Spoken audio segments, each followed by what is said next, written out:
Hi guys, in this video we will see how to fix Rainbow 6's connection error 3-0x00050001 on your Windows 11 system. The Rainbow 6's servers are unavailable error. If you find, then the first workaround is check your server status. Open your Chrome browser and here in the search field type Ubisoft server status and press enter and look for Rainbow Six Siege server status.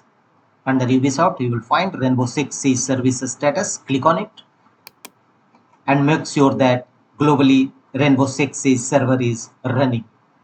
If you found not running, then wait till server status is okay. You will find here under service status, scroll down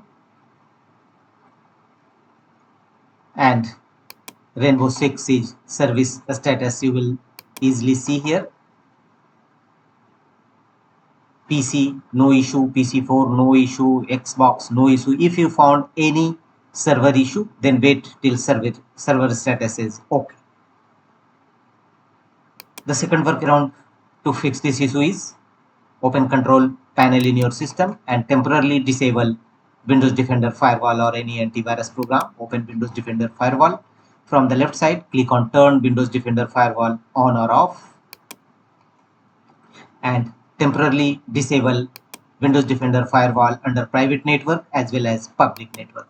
Once your problem is resolved, don't forget to turn on Windows Defender Firewall again. And if you have already installed a third-party antivirus program, then temporarily disable third-party antivirus program also and check whether your Rainbow Six Siege server error connection error resolved or not. If not, go to the next fixes.